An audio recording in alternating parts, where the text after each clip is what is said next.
जय हिंद दोस्तों, कर्म भूमि कोचिंग के ऑनलाइन प्लेटफॉर्म में आपका हार्दिक अभिनंदन है।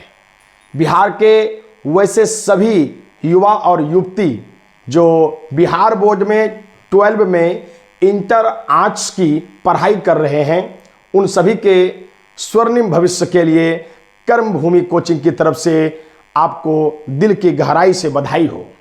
दोस्तों, हम कर्म भूमि ऑनलाइन प्लेटफॉर्म, जिस यूट्यूब चैनल का नाम है कर्म भूमि आर्ट्स वाला, इस चैनल के द्वारा आपको हम हिंदी, इतिहास, राजनीति शास्त्र, समाज शास्त्र, अर्थशास्त्र, मनोविज्ञान, गृह विज्ञान जैसे भूगोल जैसे अद्यतन विषयों के ऑब्जेक्टिव को इतने सरल तरीके से आपको समझाने का प्रयास करेंगे कि आपको जो 100 नंबर में जो 50 अंक ऑब्जेक्टिव वस्तुनिष्ठ तरीके से बिहार में आता है, वो आपका 1 नंबर भी ना कटे। साथ ही दोस्तों, वस्तुनिष्ठ के साथ कुछ कॉन्सेप्ट बिल्ड करते चले जाएंगे, जिससे आपको लघुत्तरीय और दीर्घोत्तरीय जैसे प्रश्नों में भी आपको पूर्ण सहायता मिलेगी।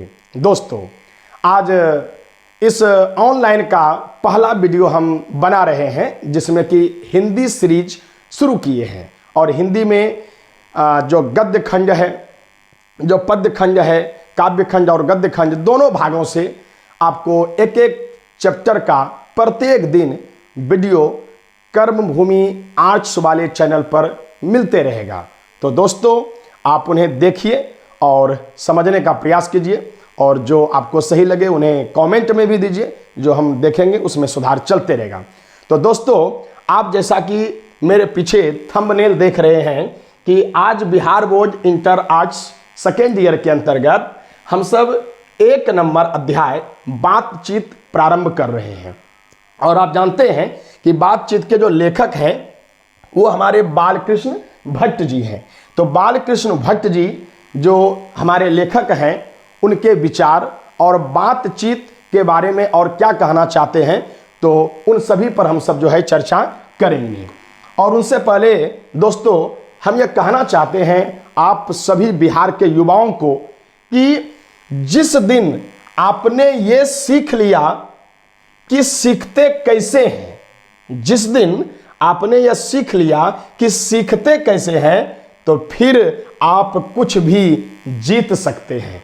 तो आपको यह चुनना है कि सही शिक्षा कहाँ है, और उस शिक्षा को लीजिए। जिस दिन सीखना आप प्रारंभ कर दिए, उस दिन आप जीतना भी प्रारंभ कर दिए। दोस्तों, इसी उद्देश्य और लक्ष्य के साथ हम सब आगे बढ़ेंगे और वस्तुनिष्ठ प्रश्नों पर जो है चर्चा करेंगे। दोस्तों, आप जैसा कि देख रहे हैं, 1 नंबर जो प्रश्न है, आप अंदाज लगाइए कि क्या होगा।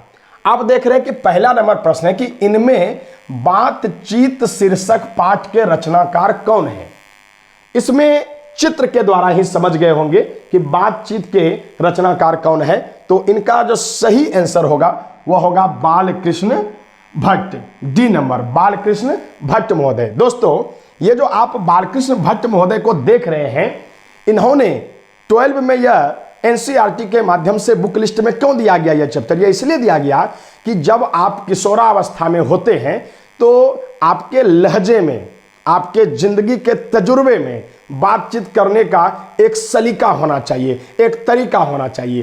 क्योंकि बातचीत जो है वो आपके संपूर्ण गुणों का एक समरी होता है। तो आप कैसे घराने से हैं, कैसे समाज से हैं, कौन से बैकग्राउंड से आप आते हैं, वो सब आपके बातचीत में ही दिख जाता है। इसलिए यह चैप्टर, यह शीर्षक यह कह रहा है कि आप अपने जीवन में बातचीत के जरिए कितना लोगों को प्रभावित कर सकते हैं। इसलिए इनके लेखक हैं बालकृष्ण भट्ट महोदय। दोस्तों, अब अगले प्रश्न पर हम सब चलेंगे, और अगला जो प्रश्न है वह 2 नंबर प्रश्न देखिए। तब तक आप पढ़िए। ये 2 नंबर प्रश्न कह रहा है कि बालकृष्ण भट्ट की रचना बातचीत आखिर है क्या? यह बातचीत है क्या? बालकृष्ण भट्ट की जो रचना है वह बातचीत क्या है? तो दोस्तों इसमें ऑप्शन है एकांकी, ऑप्शन बी है कहानी, ऑप्शन सी है यात्रा संस्मरण और ऑप्शन डी है ललित निबंध। तो इनका जो सही आंसर होगा वो होगा ललित निबंध। क्या होता है दोस्तों ललित निबंध? तो जब कोई दो व्यक्ति, ललित निबंध क्या है? एक ऐसा निबंध है जिसमें कि व्यक्ति जो है अपने विचारों को, कोई लेखक अपने विचारों को सरलता पूर्वक बेहतर तरीके से कम शब्दों में लिखने का काम करते हैं, तो उसको हम सब क्या बोल देंगे? ललित निबंध बोल देंगे। तो ये जो बालकृष्ण भट्ट की आप रचना देख रहे हैं बातचीत, वो भी एक प्रकार का क्या है? ललित निबंध है। चलिए, तो सही आंसर जो भी आपको पता चलेगा वो सही आंसर आप दीजिए। चलिए कमेंट करके हमको ये बताइए कि ये जो आप 3 नंबर प्रश्न देख रहे हैं, तो ये 3 नंबर प्रश्न जो कह रहा है कि 1869 ईस्वी में, ये जो है 1869 ईस्वी से लेकर के 1875 ईस्वी तक बालकृष्ण भट्ट ने किस स्कूल में अध्यापन किया? किस स्कूल में अध्यापन किया? तो दोस्तों इसमें आपके सामने है ए नंबर प्रयाग का मिशन स्कूल, प्रयाग का इंटर कॉलेज, इलाहाबाद का संस्कृत कॉलेज, इनमें से कोई नहीं। तो इनका सही आंसर आप बताइएगा। तो इनका सही आंसर होगा प्रयाग मिशन स्कूल में। इन्होंने प्रारंभिक एजुकेशन जो लेने का काम किया वो प्रयाग जो है मिशन स्कूल में जो है लेने का काम किया। चलिए, तो सही जवाब आप जल्द जल्द देते रहेंगे। चलिए अब आप 4 नंबर आगे प्रश्नों पर जरा सा जवाब दीजिए। अगले प्रश्न पर हम सब आ चुके हैं। चलिए पढ़ के बताइए कि यह सही आंसर क्या होने वाला है। देखिए सही आंसर क्या होगा। प्रश्न जो 4 नंबर कह रहा है कि बालकृष्ण भट्ट कैसे स्वभाव के व्यक्ति थे।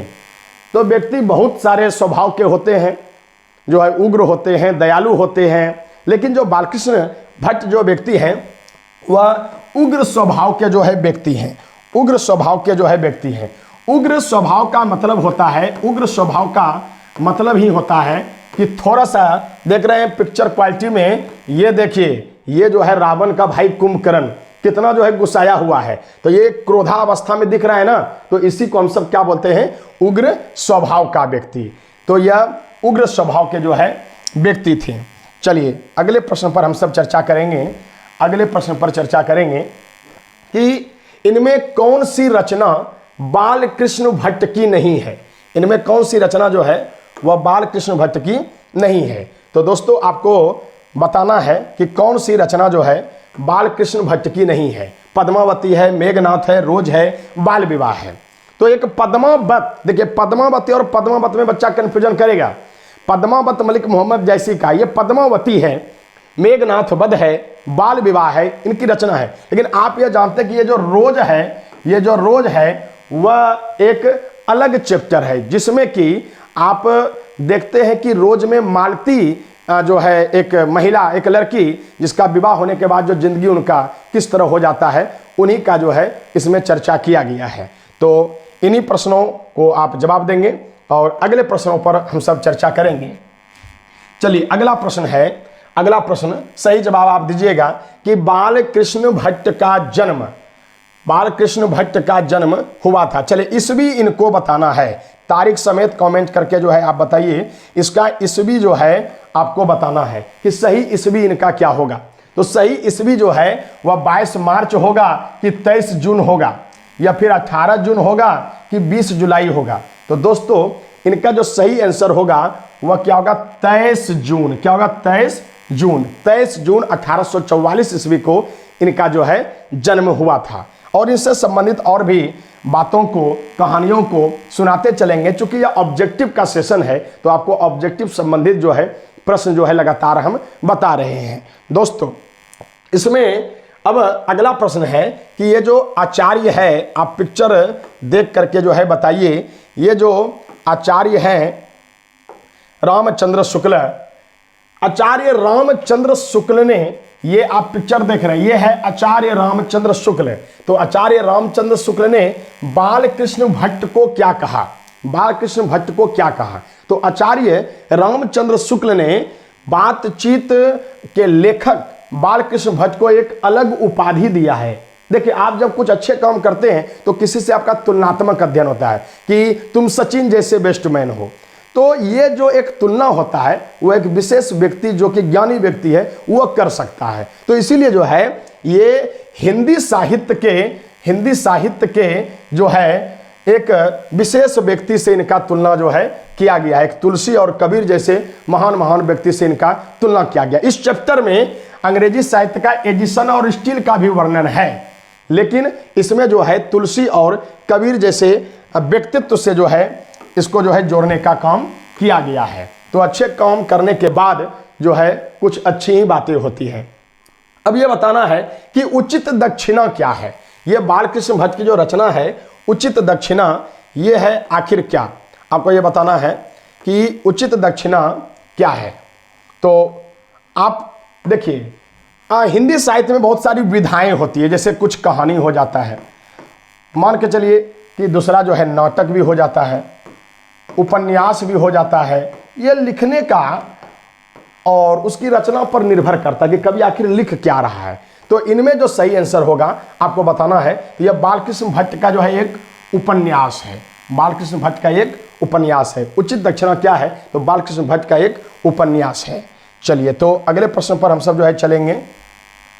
चलिए अगले प्रश्न है, बताना है कि निम्नांकित में कौन सी रचना बालकृष्ण भट्ट की है, बालकृष्ण भट्ट की है। तो बालकृष्ण भट्ट की अब आप जो है कमेंट करके बताइएगा। देखिए इसमें तो हम बता ही देंगे कि भैया कौन कौन रचना है, लेकिन आप कमेंट करके बताइएगा कि ये जो चार है ये चारों का लेखक कौन है, चारों का लेखक कौन है। इसमें देखिए जूठन आप पढ़े होंगे, ये ओम प्रकाश वाल्मीकि की रचना है। तो आप कहते हैं ऐसे ऑप्शन जो है छांट दिए। अर्धनारीश्वर भी किसका रचना है, दिनकर का रचना है, ये भी आप छांट दिए। अब ये दोनों में आप सब कमेंट करके बताइए बी होगा कि सी। चूंकि यह क्वेश्चन कर रहा है कि बालकृष्ण भट्ट की रचना है, तो यह सही आंसर क्या होगा, सी नंबर शिक्षा दान। तो ये जो है इनका सही रचना है। चलिए अगले प्रश्नों पर हम सब चर्चा करेंगे।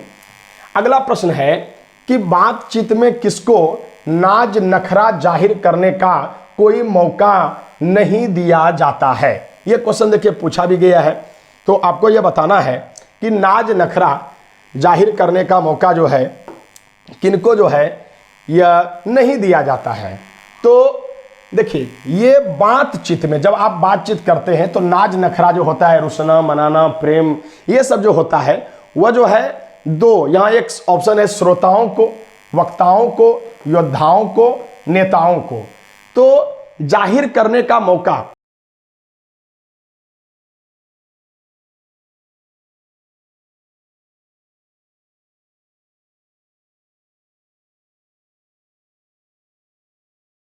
मुख्य रूप से ऑप्शन जो है ए और बी, मतलब ऑप्शन जो है मिला दिया गया है, तो देख लिया जाएगा। तो ठीक है ना। तो ये जो है देख लीजिए, ये नाज नखरा जाहिर करने का मौका जो नहीं दिया जाता है वो श्रोता का मतलब होता है बोलने वाला, बोलने वाला है ना, और वक्ता का, श्रोता का मतलब सुनने वाला, श्रोता का मतलब सुनने वाला, और वक्ता का मतलब बोलने वाला। तो श्रोता मतलब क्या होगा, सुनने वाला। तो सुनने वाला जो व्यक्ति होगा श्रोता उसको कहेंगे, अब बोलने वाला जो व्यक्ति होगा वक्ता कहेंगे। तो बातचीत में किसको नाज नखरा जाहिर करने का मौका नहीं मिलता है, तो बोलने वालों को तो मिलेगा, योद्धा नेता, लेकिन श्रोताओं को नहीं मिलेगा। तो ये जो है इनका सही आंसर होगा, ये कर लिया जाए। चलिए अगले प्रश्न पर हम सब जो है चर्चा करेंगे। चलिए घरेलू बातचीत क्या है। तो ये जो घरेलू बातचीत जो है क्या है आपको बताना है कि घर में जो हम सब जो बातचीत जनरली करते हैं तो वह क्यों करते हैं, फिजूल बयानी है, या एक प्रकार का बकवास है, या फिर ये बहुत आवश्यक है, या जो है मतलब कि मनोरम दृश्य के लिए तो कहीं नहीं करते हैं कि चलो मन नहीं लग रहा है बातचीत करते हैं। तो घरेलू जो बातचीत होता है वो एक प्रकार का जो है फिजूल बयानी होते रहता है, जो है फिजूल बयानी जो है लोग करते रहता है। तो इनको जो है आप याद कर लेंगे, फिजूल बयानी मना नहीं, समय यदि ऐसे मिल गया तो कुछ कुछ लोग बकबक करते रहता है। चलिए मनुष्य का गुण दोष कब तक प्रकट नहीं होता है। देखिए मनुष्य का जो गुण दोष होता है वह कब तक प्रकट नहीं होता है, जब तक वह कोई व्यक्ति कुछ बोलेगा नहीं। तो आप ऑप्शन देखिए, जब तक वह बोलता नहीं है उसकी अच्छाइयों और बुराइयों से, जब तक कि उसका साक्षात्कार नहीं होता, और वक्ता का, है ना, वक्ता पर पाबंद नहीं होता। डी नंबर ऑप्शन है, वक्ता पर मिसप्रिंट है तो पाबंद नहीं होता, तो कहीं कोई दिक्कत नहीं है। तो सच है जब तक मनुष्य बोलता नहीं, सच है जब तक मनुष्य बोलता नहीं तब तक उनका गुण और दोष प्रकट नहीं होता। सच है जब तक मनुष्य बोलता नहीं तब तक उसका क्या होता है, गुण दोष प्रकट नहीं होता। और एक व्यक्ति इसमें है जॉनसन, जॉनसन, और एक व्यक्ति है एडिसन, एक व्यक्ति है एडिसन, एक व्यक्ति है जॉनसन और एक व्यक्ति है एडिसन। बताना है आपको कि जॉनसन का क्या कहना है और एडिसन का क्या कहना है, बातचीत के माध्यम से। ये आपको कमेंट करके बताना है, आगे हम आपको बताएंगे ये दो विद्वानों का क्या कहना है। चलिए, अब है 4 से अधिक, एक साथ आप हॉल में बैठे हैं, एक साथ आप हॉल में बैठे हैं और 4 दोस्त, वहाँ प्रोग्राम चल रहा है, प्रोग्राम चल रहा है और आप 4 व्यक्ति जो है गोल होकर के बैठ गए हैं, तो आपका बातचीत कैसा होगा। ये बातचीत जो 4 से अधिक व्यक्ति हो गया, 4 से अधिक व्यक्ति हो गया तो वह व्यक्ति जो बात करेगा वह राम रमव्वल बात करेगा, वहाँ फालतू बकवास इधर उधर देश विदेश का जो है ये बात करते रहेगा। तो ये एक प्रकार का क्या होगा, राम रमव्वल बात होगा। तो आप सब जब 4-5 बच्चे एक साथ बैठ जाते हैं तो कैसी बात करते हैं, राम रमव्वल टाइप का जो है बात करना शुरू करते हैं। तो आप सब जो है निश्चित तौर पर जो है, यदि आपको ये अच्छा लगता है, आपको हम कहानी कविता सब सुनाएंगे, तो निश्चित तौर पर कर्मभूमि आर्ट्स वाले चैनल को आप सब्सक्राइब कर लें और जो है निश्चित तौर पर जो है आपको प्रत्येक इंटर और अन्य विषयों से संबंधित जो है जानकारी मिलते रहेगा। इसी प्लेटफॉर्म पर सभी प्रकार की जानकारी आपको जो है मिलते रहेगा। तो आप सब्सक्राइब कर लेंगे और अधिक से अधिक लोगों को शेयर कर दें, समय है तो। चलिए, अब देखिए, कहा जाता है कि यूरोप के लोगों में हुनर है। भैया देख लीजिए, यूरोप का मतलब क्या होता है, यूरोप महादेश है और हम सब एशिया महादेश के भारत के रहने वाले हैं।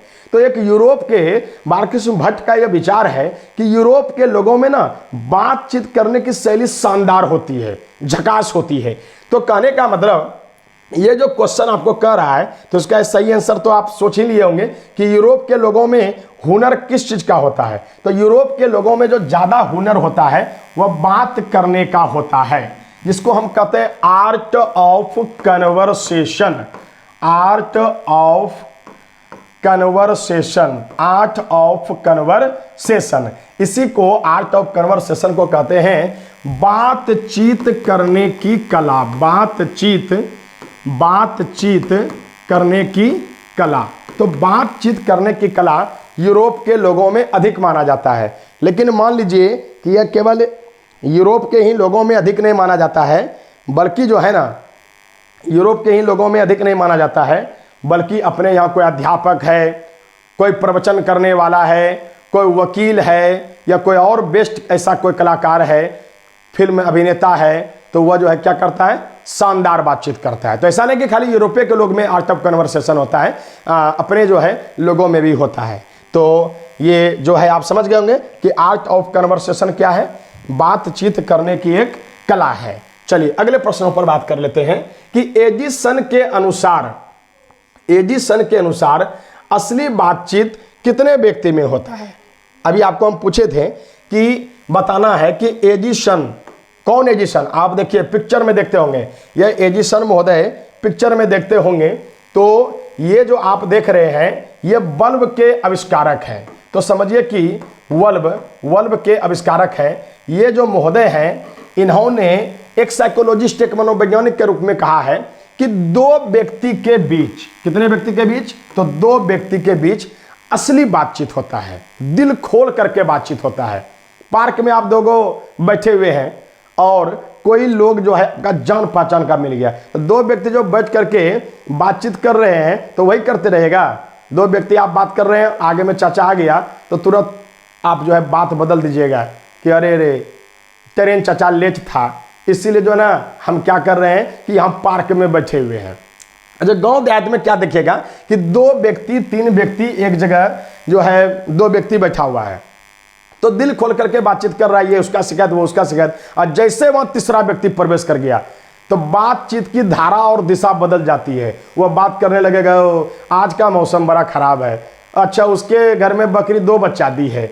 लेकिन ये जो बातचीत होने लगता है तो आप क्या समझे कि ओरिजिनल मुद्दा से वह क्या हो गया, भटक गया। तो 2 व्यक्ति जो आपस में होता है एकदम दिल खोल करके बातचीत करने का काम करता है। ये जो है एडिसन का कहना है। और आपको एक क्वेश्चन पूछे थे कि एक साइकोलॉजिस्ट व्यक्ति हैं जिसका नाम है जॉनसन महोदय। तो जॉनसन का क्या कहना है, जॉनसन का क्या कहना है? जॉनसन का कहना है कि बोलने से मनुष्य का गुण और दोष प्रकट होता है। जब तक आप बोलते नहीं हैं तब तक आपका गुण और दोष प्रकट नहीं होता है। नहीं तो पता चलेगा कि मुख में राम अब बगल में छुरी, अब कहो कबीर कभी नियत है बुरी। तो आपका जो है मुख में राम है और बगल में छुरी वाली कहावत हो जाएगा। तो जब बोलते हैं 2-4 मिनट बात होती है या उसके साथ कुछ देर तक समय बिताते हैं तब आपका ओरिजिनल हुलिया पता चलता है कि भैया आपके मन में है क्या, चल क्या रहा है ना। चलिए देखिए, अब कहता अंगूठी में नग से बातचीत करने का मध्य जर जाती है। ये देखो क्या हुआ, जैसे ये देखिएगा, एक क्वेश्चन थोड़ा भारी है, इसको समझना है आपको कि आप जैसे अंगूठी पहने हुए हैं, एकदम उंगली में अंगूठी पहने हुए हैं, तो उंगली और अंगूठी के बीच में देखते हैं गहरा संबंध, एक पकड़ हो जाता है। तो उसी तरह जो है ये अंगूठी में नग से जो बातचीत का मध्य जर जाती है तो वह जो है 3 व्यक्ति इसमें ऑप्शन होता है, 6 व्यक्ति भी ऑप्शन है, 4 व्यक्ति भी ऑप्शन है और 2 व्यक्ति भी ऑप्शन है। तो आपको यह बताना है कि 2 व्यक्ति के बीच या 4 या 3, तो इनका सही आंसर हो जाता है 3 व्यक्ति के बीच जो है ज्यादा जो है बेहतर संबंध होता है। चलिए, तो अंगूठी में नख के बीच एक जकड़ जाता है। चलिए अब यहां देखिए चित्र में शानदार, ये 2 बुढ़ा जो बात करेगा, 2 बुढ़े की बातचीत कैसी होगी, है ना। 2 बुढ़े की बातचीत, बुढ़ा कहां चला गया रे? तो 2 बुढ़ों के जो बीच बातचीत होगी वो क्या होगा, नगसी, ये प्रश्न हो गया। अच्छा यहां से जो है चेंज है, अगला प्रश्न है कि 2 बुढ़ों के बातचीत में क्या आपको बातचीत मिलेगा, ठीक है। तो 2 बुढ़ों के बातचीत में किसकी शिकायत हुआ करती है। पहली बात देखिए कि 2 बुढ़ों के बातचीत में इनमें जो है देख लेना है कि दोस्त, तो पक्का दोस्त का बातचीत नहीं होगा। 2 बुढ़िया यदि बातचीत करेगी, 2 बुढ़िया, तो याद रखिएगा बेटी बहू का शिकायत करेगा। 2 बुढ़िया यदि बातचीत करेगी तो वह बेटी बहू की शिकायत करेगी। लेकिन 2 बुढ़ा यदि इस टाइप का, ये देखने में लग रहा है कि राजनीति के माहिर खिलाड़ी हैं कि नहीं, राजनीति के माहिर खिलाड़ी हैं, तो ये जो है ना जमाने की बात करेगी कि योगी जी क्या कर रहे हैं, मोदी जी क्या कर रहे हैं, ममता बनर्जी क्या कर रही है, अरे राम मंदिर बना के बाबरी मस्जिद तोड़ा कि नहीं, यही सब जो है बातचीत करना शुरू करता है। तो ये जो है जमानों की बातचीत करती है। 2 बुढ़िया यदि बात करेगी तो बेटी बहू की बात करेगी, 2 हम उम्र यदि रहेगा तो दोस्तों का बात करेगा, और युवा लड़का रहेगा तो लव अफेयर का ज़्यादातर बात करता है। तो ये जो है बातचीत करने की अलग अलग उम्र में अलग अलग क्वालिटी होता है। तो आप जो है अपने अपने क्वालिटी के हिसाब से देख लीजिए कैसा कैसा बात करते हैं।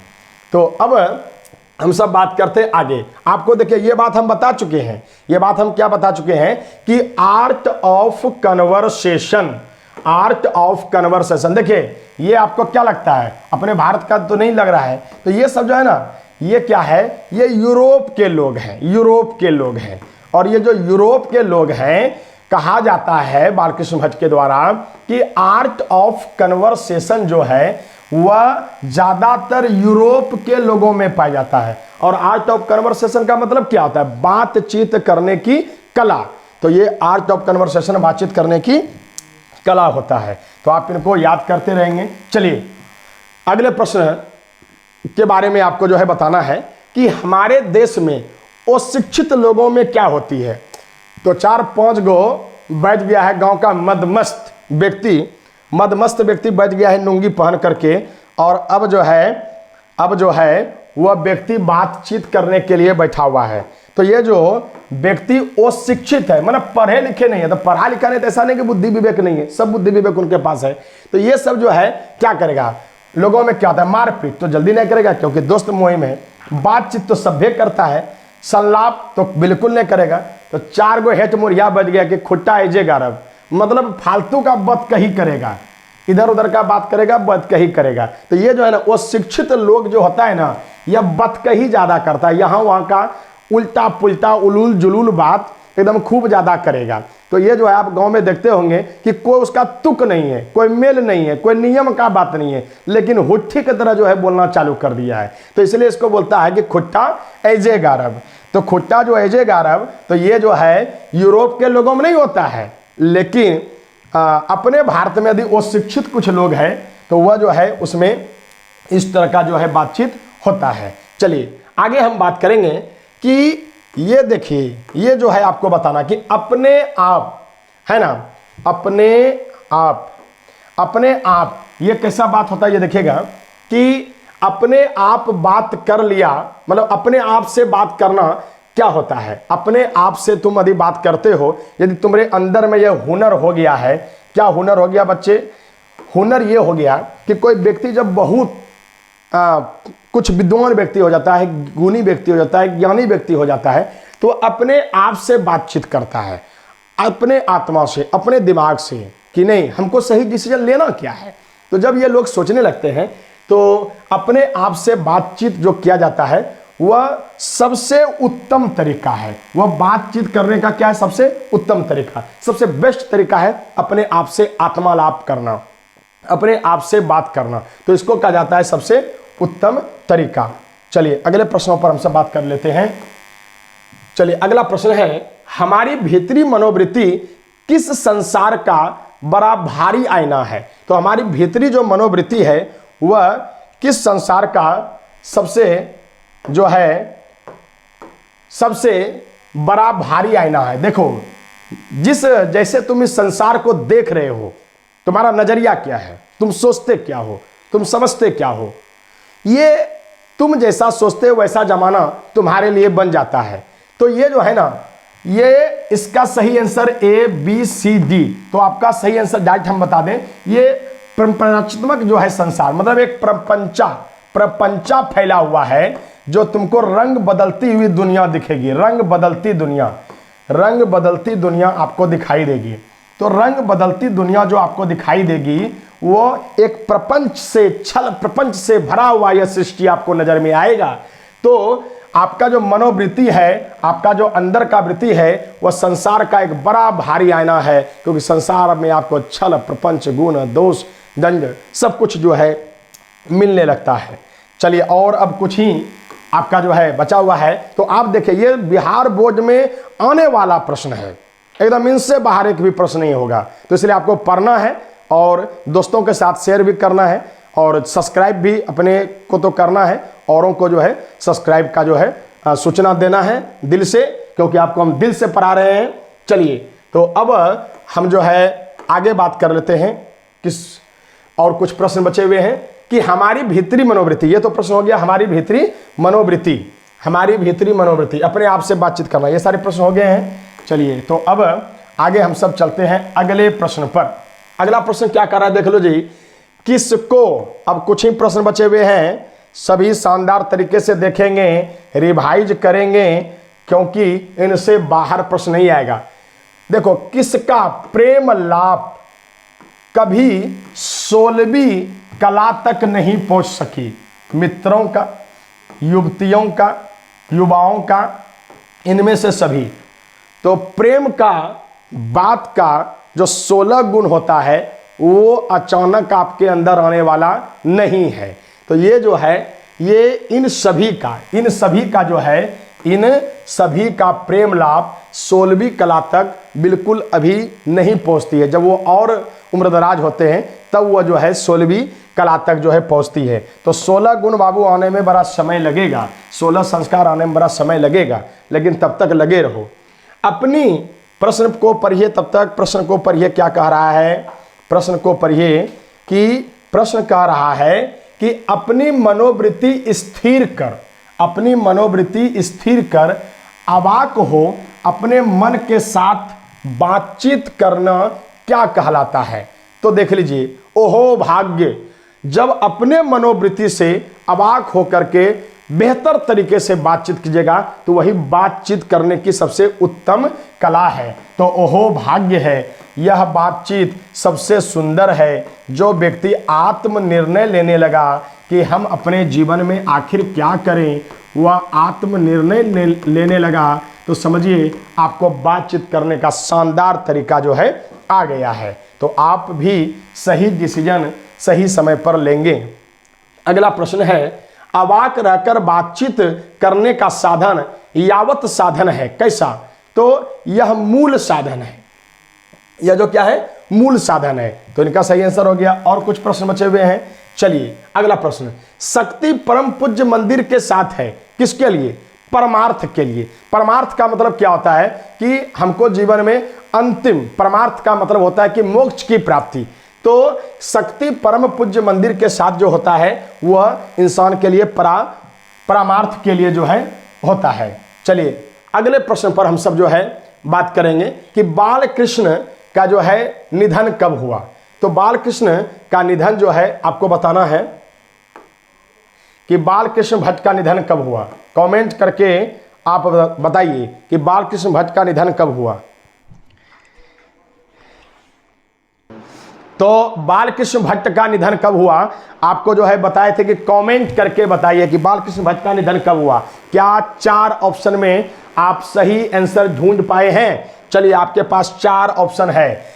ए नंबर है 21 अगस्त को 1914 ईस्वी, बी ऑप्शन है 20 जुलाई 1914 ईस्वी, सी नंबर ऑप्शन है 5 जुलाई 1899 ईस्वी और डी है 18 अगस्त 1936 ईस्वी को। तो इनका सही आंसर होगा बी, क्योंकि इनका जो मृत्यु हुआ है वह हुआ है 20 जुलाई को, 20 जुलाई को 1914 ईस्वी को, 1914 ईस्वी को। तो चलिए अगले प्रश्न, और 4-5 प्रश्न बचे हुए हैं। चलिए बालकृष्ण भट्ट किस युग के साहित्यकार थे? 4 ऑप्शन है, भारतेंदु युग, द्विवेदी युग, रीतिकाल युग और प्रेमचंद युग। तो इनका सही आंसर आपको बताना है। तो इनका सही आंसर होगा ए नंबर, भारतेंदु युग। तो भारतेंदु हरिश्चंद्र, एक हरिश्चंद्र वो हुआ जिसको हम कहते हैं राजा हरिश्चंद्र, जिसका कहना था चंद्र टरे सूरज टरे अटरे जगत व्यवहार, अपर्णा टरे राजा हरिश्चंद्र के सत्य विचार। चंद्रमा सूर्य अपना गति दिशा व्यवहार बदल सकता है, जमाना अपना व्यवहार बदल सकता है, लेकिन राजा हरिश्चंद्र जो एक बार सत्य व्रत धारण कर लिया वो उनको कदापि कभी भी बदल नहीं सकते हैं। तो आप अपने लक्ष्य को मजबूत करिए और लग जाइए अपने जुनूनी आवाज में, और उस लक्ष्य को पूरा करने के लिए लगा दीजिए सारा जुनून, क्योंकि उसी के बाद एक कवि होते हैं भारतेंदु, और उसी के नाम पर पड़ जाता है भारतेंदु युग। तो इसलिए दोस्तों अगले प्रश्न पर हम सब बात करेंगे। चलिए अगला प्रश्न है कि पर ये अगला प्रश्न क्या कह रहा है कि बातचीत शीर्षक निबंध के अनुसार जो कुछ मवाद या धुआं जमा रहता है वह भाप बनकर निकल पड़ता है कैसे? जैसे आपको 2-4 थाप लगा दिया है, जैसे आपके घर में आपके जो है कोई अड़ोसी पड़ोसी गरिया दिया है, मारा है, या आपके मन में किसी का जो है टेंशन, किसी का दुख आपके मन में आ गया है, आपको लगेगा कब हम किसको बोलें कि मेरे साथ ऐसा हुआ है, मेरे साथ ऐसा किया है।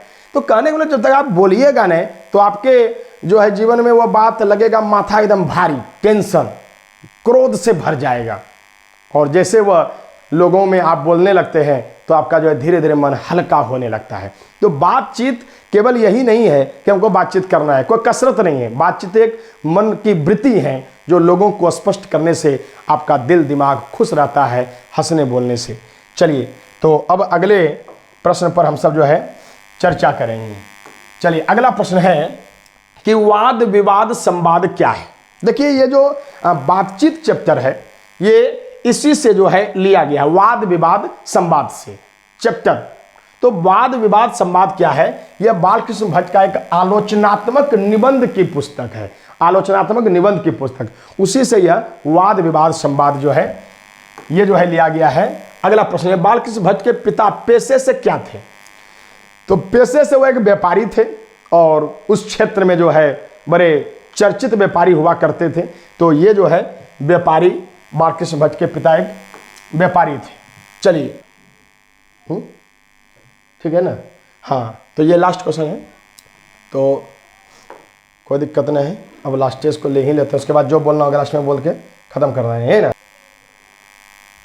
ओके तो अब जो है ये अंतिम प्रश्न है, और अंतिम प्रश्न में कह रहा है कि बातचीत शीर्षक निबंध के अनुसार रस का समुद्र किनकी बातचीत में उमड़ा चला आता है। आप बहुत बड़े आदमी के साथ आप बैठ जाइए, 2-3 मिनट में आप उकता जाइएगा, क्योंकि आप क्रिकेट का बात करना चाहते हैं और वो राजनीति का बात करना चाहता है। आप शिक्षा का बात करना चाहते हैं, वो भ्रष्टाचार पर बात करना चाहता है। तो मेल मिलाप नहीं होता है। लेकिन जो एक रस आता है, एक प्रेम की भावना आता है, वह भावना निश्चित तौर पर जो होता है वह दो हम सहेलियों के बीच जो बातचीत करते हैं, दो हम सहेली ये जो आपस में जो बातचीत करेंगे तो निश्चित तौर पर ये जो बात करेंगे वह प्रेम का होगा, रस का होगा, जिंदगानी का होगा, अपने भविष्य के निर्धारण के लिए होगा। तो निश्चित तौर पर आप जो है समझ गए होंगे। तो दोस्तों, आपको हम Bihar board inter second year Hindi पाठ्यक्रम के अंतर्गत दिगंत भाग 2 का 1 नंबर अध्याय बातचीत शीर्षक के महत्वपूर्ण वस्तुनिष्ठ प्रश्न को पढ़ाने बताने का काम किए। यह आपके परीक्षा के लिए संभावित था। दोस्तों, इस चैप्टर का निष्कर्ष यह है कि बातचीत जीवन में सुख दुख अपने जीवन की विचारधाराओं को प्रकट करने के लिए होता है। इसलिए अपने विचार, अपने शब्द को तोल मोल करके बोलना चाहिए और इस पर जो है ध्यान रखना चाहिए। दोस्तों, मेरा कर्मभूमि कोचिंग कहलगांव भागलपुर जिला में कहलगांव प्लेटफॉर्म नंबर 2 के पास एसएसबी कॉलेज जो कॉलेज है, तो उसके एक निकट प्लेटफॉर्म नंबर 2 के पास दुर्गा मंदिर के पास जो है यह हमारा कोचिंग है। तो आप ऑफलाइन भी सुबह से चलते रहता है, आप नंबर पर कांटेक्ट कर लेंगे और आप आ सकते हैं, और ऑनलाइन आप सीखते रहिए और चैनल को सब्सक्राइब कीजिए, दोस्तों के साथ शेयर कीजिए, और आपके स्वर्णिम भविष्य के लिए कर्मभूमि कोचिंग हमेशा लगा रहेगा। तब तक के लिए शुभ रात्रि, जय हिंद, जय भारत।